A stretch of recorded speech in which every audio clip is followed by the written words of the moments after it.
Big smiles up here in the Rangers TV studio. Comfortably 3-0 up.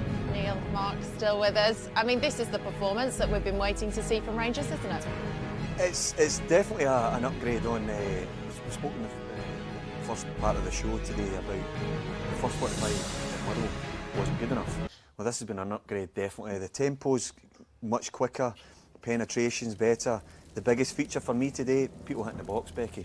I spoke about it, that wasn't good enough last week, and I spoke about Itten coming on, and then you had more targets to hit in the box. Today there's been a definite sign that there's been work done during the week to make sure Aribo's been closer to Morelos, and he's been sensational, but his starting position is higher already. Instead of playing in a midfield 3 flat one, he's just rotated to play in front of Kamara and Davis.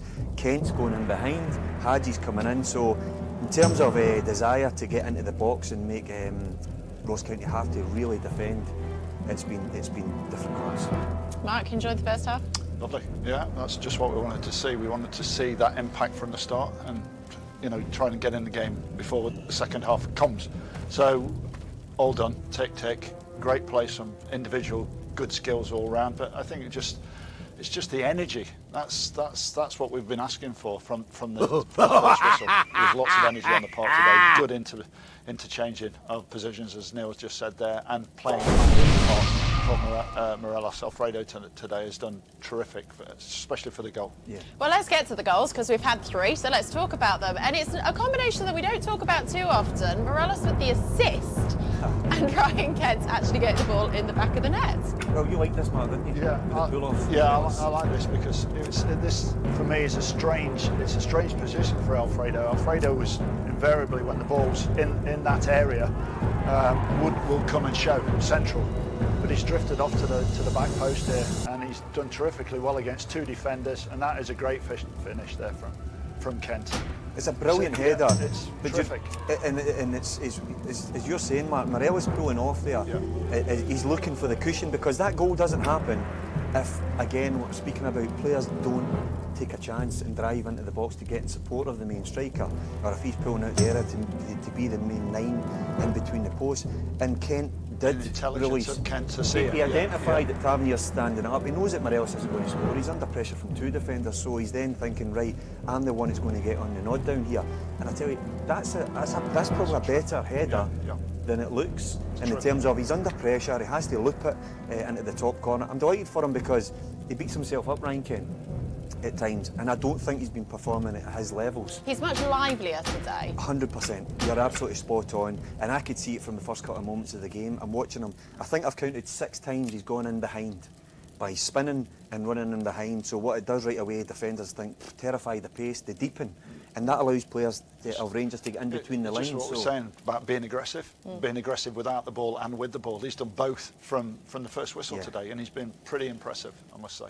Well, the press has been quite good as well, wasn't it? James Tavernier, he doesn't often miss penalties, but he's missed 2 on the bounce now. 2 on, yeah. I thought it was a pretty poor one. I know the one.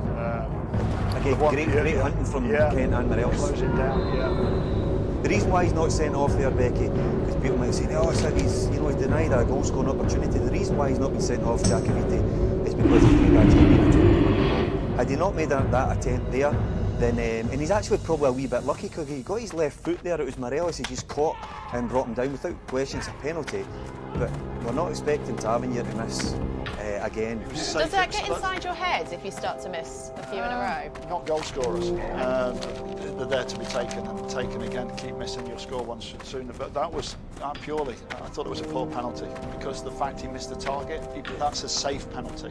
And the keeper goes the right way. It's an easy save for him, and I think he'll be disappointed with that. You can see he's disappointed. I was watching him for about 30 seconds or so afterwards, and you can see he's bothered by it. I'm not meaning he's bothered by the fact that if he gets another penalty, you want to take it. You want to take it. Because he went through a wee spell where he was missing penalties, if you remember, and then he recaptured that form, and he never seemed as if he was going to miss. But yeah, I think you're right, Mark. He's probably just closed the body there, and he's not caught it as sweet as he would have liked. But missing the target first against Motherwell. 3-0 up with a penalty miss. It's a nice position to be in. Oh, it certainly is. Definitely no complaints about that. So it was almost 2-0, and then Philip Helander stepped up back in the starting lineup today. Was this a great header, or was this just miserable from Ross County? I think it's just disappointing disappointing for John Hughes, I think. There's a coming together of feet, tripping over, he gets free, but it's a terrific thump into the back of the net. It's a ball into an area, and the defender just gets his own player, I think. It's Callum Morris that comes together with him. Draper trips over, but it's good old-fashioned hair. Yeah. His legs come up at the same time, forward. But yeah, that's what it was like. But it was a beautiful header, back across the field, on it again. I'm always a wee bit biased. Heading wasn't my forte, but delivery, I would like to think, was the position that I was asked to do, and the ball in from the set piece is absolutely brilliant. It makes that a lot easier. Get it into the danger area and get on the end of it. That's it. Joe Aribo. What can we say about him today? His performance for a start, and then backing it up with a goal like that. Yeah, we talked about his ability to be able to do that, and I think it's been a disappointment that he's not been doing it on a regular basis because he has that in his locker all the time. But poor defending, but great awareness and self-belief in what you can do from that angle. This is poor defending there. Yeah, should he have done better? Yeah, and that is phenomenal finish. He's all left-footed, yeah. Right? That might seem because that was me. The defender should never allow him back inside. He's so determined. Back on the left foot, he's then cut back inside Randall, and then from that moment on, Becky, you just know he's just going to shape that toward the far corner.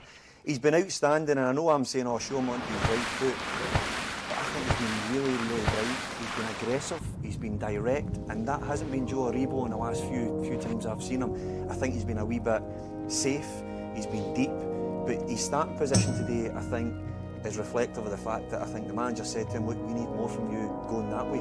You know, we've got players, we've got Kamara, we've got Davis that can build a game here. We need more of a goal threat, and he certainly has been. He goes by players as if they're not there. He's strong, he's got these big levers where he just pulls people and uses his power to manipulate their body weight to allow him to go past, and I think he's been brilliant. I'm going to say, I think in general, the whole first 45 minutes has been like that from the whole team. Yeah. It's new energy. You know, we said it about Ken Aribo's doing the same now.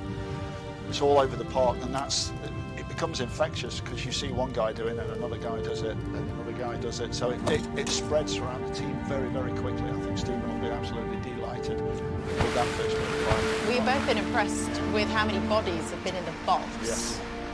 That's definitely been a mark in the game that's come from last week in terms of wanting improvements. You can see here, if Morelos is out the box, you see him getting in there, but Hadji's in, you've got Aribo in, here's Kent making up. So there's always bodies occupying spaces, and last week we didn't see enough of it until the second half, where they did start to push forward. Aribo did start to get in, Itten came onto the pitch, but when it's going wide, as a wide man you need targets. You can't expect to just drop it onto someone's head if there's only one guy there. We spoke about Morelos' knockback, and it was Kent making up the numbers. But look how many bodies are in between the lines. This pass from Kamara was good, maybe caught Kent on his toes. The young man there got done with Aribo going past. Again, it's not a great cross, but for me, there's still people there prepared to get in between the posts to score goals, and that is absolutely a must. Well, we've had 3 goals, a missed pen which could have been 4. There was also another shot, I think it was Ryan Kent. You shoot it and then it hit the post and then it hit the keeper. Any other day that would have gone in, possibly.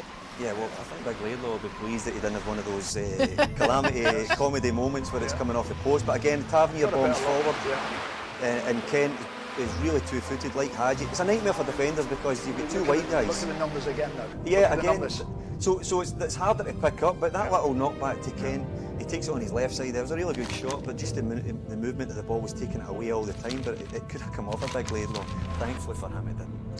Well, I was going to say that we had one, Tav had one just 10 minutes before half-time as well. We were right behind it, got a block on it as well. That was another one that could have been flying in the back of the net as well. So numbers in and around the box, that's key for us, the amount of chances that we're making. Balls in from the thing, as Neil said. So let's hope for more in the second half. Absolutely. Well, let's talk about the playing surface as well today, because last week they found it really hard to break down Motherwell, but the pitch was, I mean, I'm going to say it was terrible, wasn't it? It was like full of divots and it was really difficult to play.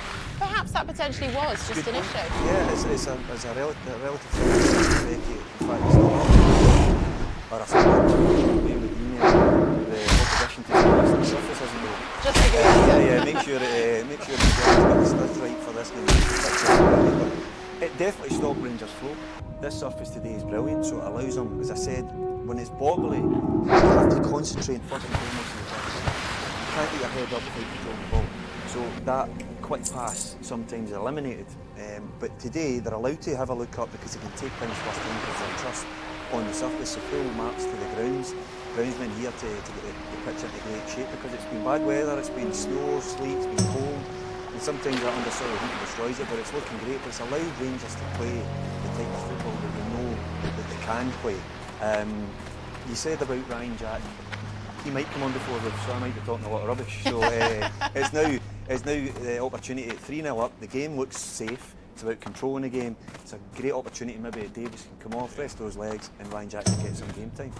We're already ahead of where we should be. We've not scored, I don't think, more than 2 goals against Ross County. Yeah, that's correct. And I've scored to it. It was a great stat, Tom, pumped out as well. 7 different scorers in 2.5 games of football.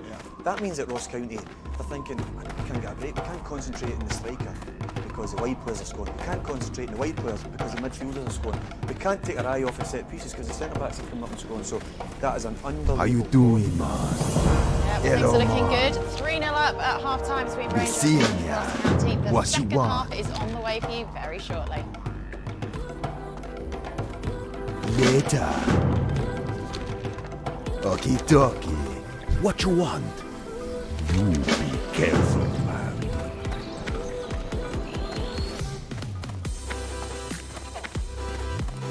What you looking for?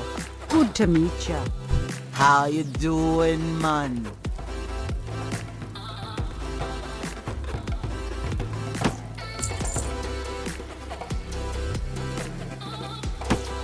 Okay, dokie.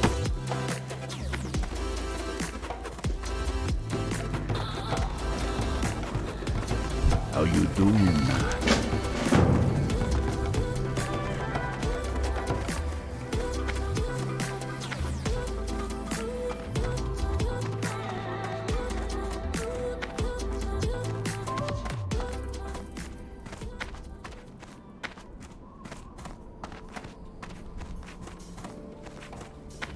What you want? Spirits be with you, man. Well, the second half is just about to get underway, so let's take you back to your commentary team for this one of Tom Miller and Kevin Thompson. Thanks, Becky. Great stuff through half-time. Terrific analysis with Neil and Mark. And Kevin in real time. 5 minutes of the match remaining is always short. They've set the efforts going for the second half. And thanks to our sponsors today, of course, Erskine and Uber. Lander his first head of the second half. Chased again by shots and behind the Lander already. Forced wide up. Rangers turn to be bloody behind the ball. Vigers plays it long and Rangers get it away. Good turn by Vigers, a shooting chance here for Harrison Payton. Oh, and it comes off the inside of the post and spins away to safety. Well, it was a real inventive effort